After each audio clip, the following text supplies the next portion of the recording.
des transports terrestres et aériens ñu daal di koy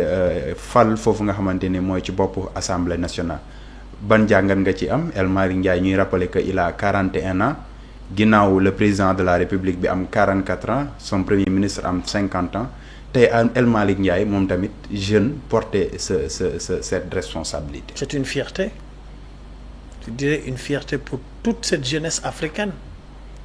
C'est une fierté pour la jeunesse sénégalaise man lii bettuma parce que je l'avais prédit wax naa ko ci ay émission keroog journaliste yi dama ne ko carrément dama lay wax kan mooy nekk président assemblée et je lui ai dit El Malick ba wax sax ñetti Abdou yéex koppati bu weex bi. ndax El Malick waxul dégg naa sa gaañ la de ndax. non honnêtement parlant non gaayin parce que on a vécu des choses ensemble gaayin parce que bi ñu waree xeex nañ on a partagé beaucoup de choses ñoom ñëpp. mais yàlla xam na ne dama analyser rek comme d'habitude lu xew ci réew mi on fait des analyses politiques on nous invite un peu partout dama analyser xam et j'ai démontré le pourquoi ma ne leen kii laa gis ne mooy nekk président assemblée. parce que boo liiree carrément la liste Pastef tu sens que c'est un des rares ministres boo xam ne ak portefeuille bu dimension bi mu yor ñu jël ko dugal ko ci liste yi mu dem compétir yi ba ma ko analyser xool aussi. Cette régénérescence de nos institutions avec la jeunesse et j'avais bien dit que aujourd'hui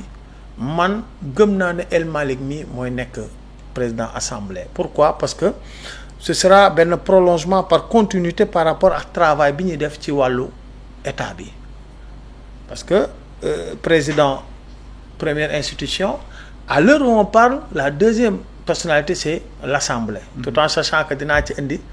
benn aspect pour nit ñi comprendre il y aura un changement si li ma analysé par rapport à ça donc jàppoon naa ne bu président taxawee Ousmane Sonko taxaw il faut quelqu'un boo xam ne vraiment ndaw la am na charisme te mën na ko am na compétence yi et man ni ma gisee ñu def seen schéma ci liste Pastef j'avais dit que kii mooy doonu président assemblée et je crois que loolu la analyse politique la approfondie rek mais en réalité du xam ko ñu wax ma ko wala déedéet dama ko analyser approfondi noonu la boo gisee ñu ne Guèye le gens loolu la bu gars yi jaaree ni man j'essaie de voir pour xool leneen lu may indi et fii laa la ko waxee tey nga bindaat ko jàpp naa ne dina am tuuti encore changement sur suñu charpente bi parce que gëm naa ne le projet de vice-président dinañ ko mettre en selle. kan nga ci yaakaar. non ce sera Ousmane Sonko. xam nga lan moo tax loolu. tey jii bi ñuy jaay sénégalais yi dana leen Sonko mooy Diomaye. te Diomaye mooy Sonko y a beaucoup qui ont polémiqué qui n'ont pour man ils n'ont rien compris quand tu veux faire une dichotomie entre Bassirou Diomaye et Sonko xamoo fooy taxawee da nga def erreur monumentale et tey jii budul Bassirou Diomaye Sonko la y a une dualité boo xam ne dafa doy waar duo boo xam ne c'est exceptionnel par rapport à nit ñi doxalee réew mi te tey jii le président de l'Assemblée ñaanuñu ko yàlla mais tey Diomaye bu amoon benn gàllankoor tey c'est le président de l'Assemblée qui va venir. Tout à fait. Et aujourd'hui ñun même bi ñu nekkee ci opposition du xeex on avait dit que le président il a beaucoup de pouvoir trop de pouvoir il est hyper présidentialisme aujourd'hui on a toujours demandé que ñu casser tuuti ay pouvoir am te tey poste de vice-président ou bien poste de premier ministre ñu yokk ko ay pouvoir renforcer ay pouvoir am ça fera l'affaire et man gëm naa ne tey ji poste vice-président war na mën a ñëwaat ci charpente bi et que tey cette prérogative du président de l'Assemblée en cas de vacance du pouvoir moom mu jël relais bi mais loolu mën nañ ko indil ki nga xam ne mooy vice-président je dis encore le chantier est là et gëm naa ne dinañ ci dem parce que si vous vous rappelez cette histoire a été agitée mais je crois que tey dinañ ci dem pour que au Sénégal qu'on ait un président et un vice-président et un président de l'Assemblée. D'accord ñu nekk ci 15e législature ñu xam ni war nañoo def face à de nombreux défis lu ci mel ni assemblée de rupture ndax yàgg na noo gis sénégalais yi di ko kaas mooy assemblée boo xamante ni xiiroo ŋaayoo moo fa am assemblée boo xamante ni défilé de bonne moo fa am assemblée de nationale bi nga xamante ni tey saagante ndey moo fa am ñii nga xamante ni tey ñoom la sénégalais yi daal di fal ci rupture tey lan nga jàpp ni moo war a nekk seen taxawaay foofu au sein de l'hémicycle. taxawaay bi yow xam nga ko man xam naa ko sénégalais li ñuy xaar ñëpp xam nañ ko te je crois que taxawaay bi un signal fort a été donné par le peuple sénégalais en donnant 130 députés, c'est-à-dire une majorité vraiment éclatante. Aujourd'hui li ñuy xaar mooy rupture commencé na bu yàgg ci assemblée parce que boo xoolee ni assemblée composé wu tey am na ñoo xam ne sax ñu ngi dugg assemblée te loolu ñu ngi koy sant yàlla parce que réew mi aussi yaakaar naa l'assemblée nationale ça doit refléter la majorité des couches du pays. tey gis nga am na ñoo xam ne tey dugg nañ fa kenn mësu ko woon xalaat.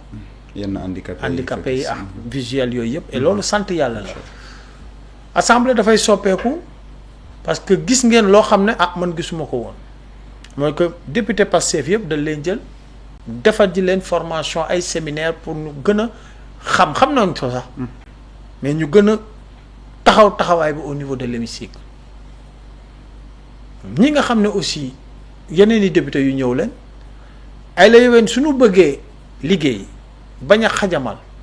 comprendre que l'Assemblée nationale tey mooy contrôle l'action gouvernementale que Assemblée aussi propose de loi et cetera teg ko ci yoon bañ a indi parparloo je crois que on aura une assemblée de qualité bi ñuy xaar mooy benn université boo xam ne dina permettre quand même suñuy def seeni session sénégalais di ci jàng comme nañ ko amee dans le temps encore une fois assemblée bi li ma wax ba wax ko mooy que même le règlement intérieur de l'assemblée war nañ ko remodeler tuuti pour permettre à tout député foo manti jóge boo ñëwee ba ci buntu assemblée nationale sa manteau d'appartenance politique nga bàyyi ko foofu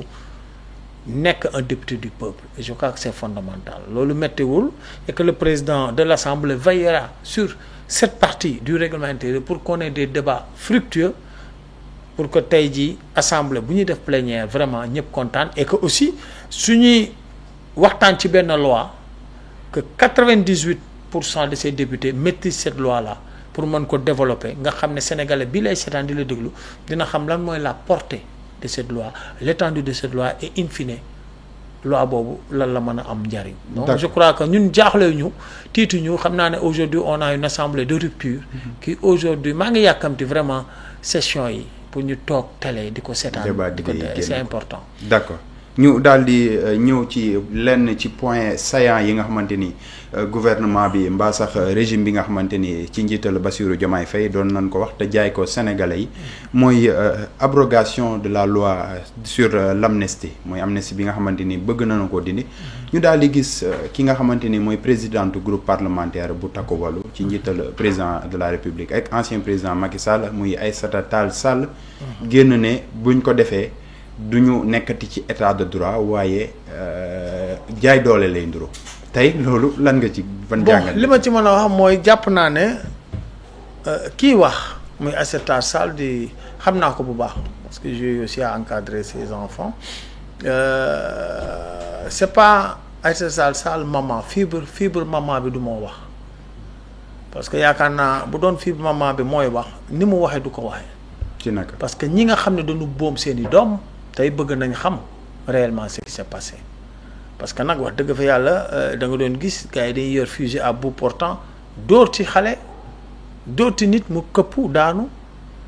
li am ci réew mi 83 morts tey moom bu fekkoon ne fibre maman bi moo wax tey du waxee noonu li mu wax nag c'est benn professionnel entre guillemets boo xam ne dafa wax pour protéger son camp et loolu ñun gëmuñu loolu parce que li mu wax mu ngi ne weng mu ngi nii dinaa ko lire léegi moom ñaari ponk la ko teg muy l'intangibilité des droits acquis qui selon elle protégerait les effets produits par la loi d'amnistie déjà en vigueur. Ce point-là ça pose problème, l'intangibilité des droits acquis. Tu sais la loi d'amnistie dafay jox nit ki ay droits mais day fekk loi d'amnistie boobu ñëpp d'accord ci mais tey loi d'amnistie ñëpp xam ne dañ ko forcer peuple sénégalais donc droit acquis amu fa mais c'est des droits acquis illégalement donc amul lenn loo xam ne war na tax tey ba tey loolu duñ ko tegaat leeral parce que le droit de vérité dafa baax ci réew gis nga buñ ko tegul ci table bi enquête ko ñëpp xam situer les responsabilités pour que plus jamais ça bu subaa beneen régime mën na ko def te boobaa dañuy teg amnistie rek protéger seeni bopp dem seen yoon. beneen point bi mu ci wax mooy la non rétroactivité des lois une garantie pour éviter que les que des actes autrefois légaux soient requalifiés rétroactivement comme illégaux. Ça veut dire que en réalité point bi sax dafa duggante.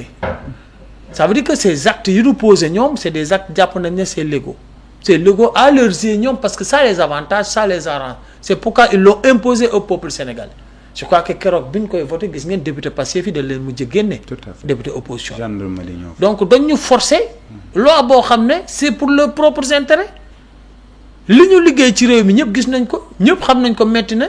moo tax ma ne moom en tant que professionnel dama koy dóoral léegi entre guillemets li mu wax noonu c'est pour protéger un clan et aujourd'hui Sénégal fi mu toll protection de clan intéressé ñu on doit protéger tout le peuple sénégalais et protéger le peuple sénégalais mooy tey lii ñu leeral ko ba mu leer ñu xam situer les responsabilités bu fekkee ne dañuy baale ñu baale après mais ça peut pas aller en perte et profit parce que boîte à Pandore la boo xam ne suba beneen régime mën na ko def et bu boobaa amnistie ngay voté rek dem toogi fële donc il faut que tey ñu teg ko ci yoon et c'est une demande sociale je crois que un des premiers chantiers de cette assemblée c'est quand même et li nga xam ne mooy aussi cour bi pour ñu mën a juger ñi nga xam ne ñoo def vraiment caxab-caxabee bi am ci réew mi si suñu alal muy la haute cour de justice xam naa ci laa bëggoon ñu ñëw sax muy la reddition des comptes jëm ci contribuable sénégalais loolu tam nga tënk ko rek ban gis-gis nga ci am ndax wax nañ ne dañ ci taxaw c'est une obligation et loolu dafa nekk sax boo ko xoolee ci benn tànk ci rupture bi parce que suñu nee dañuy def rupture nit ñi di defaat les mêmes pratiques rupture amul. ay milliardaires lañ de. très rapidement. fii liñ fi gisoon bu la falee rapidement nga nekk ay milliardaires te ñoom ñëpp ay dóorkat lañ les grands chantiers de l'État fa lañ doon gën a dóoree te li ci doy waar mooy boo dóoree ba nekk milliardaire tey jii tu es même protégé par ki nga xam ne mooy jiitu réew mi da lay teg ci wetam wala mu gën la yokk doole ce qui veut dire que y a anguille sous roche maintenant fondamentalement pour qu'il y ait une rupture comme ni ñu ko waxee il faut que tey cette reddition des comptes que ñu teg ko que cette haute cour de justice ñu teg ko képp koo xam ne taq nga dañ la cité ci ay rapport tu dois rendre compte et que nag mu bañ a nekk loo xam ne day jeng ak comme mënti doon bu fekkee ne tu es cité dans des rapports tu dois rendre compte et que cette haute cour de justice mu def ko nag dans une certaine transparence ak équité entre tous ces acteurs là qui ont à trahir le peuple sénégalais parce que nag 18 millions de sénégalais su fekkee ne laa jël yow yëkkati la teg la ay ndomba tànk jog la ay privilèges tu dois œuvrer pour ton pays moom laa wax aujourd'hui on a un gouvernement gëm naa ne looloo fa am moo ko y a une compétition aujourd'hui entre les ministres kan moo dàq liggéey et ça vous avez des échos loolu la war a demee ci DG yëpp il faut que tey cet esprit patriotique ce sénégalisme là mu leer mooy que tey ku nu dénk da nga war a performer pour que nit ñi di jël exemple ci yow je crois que c'est fondamental. d'accord sunu laaj bu mujj ci jëm ci assemblée nationale muy ñi nga xamante ni tey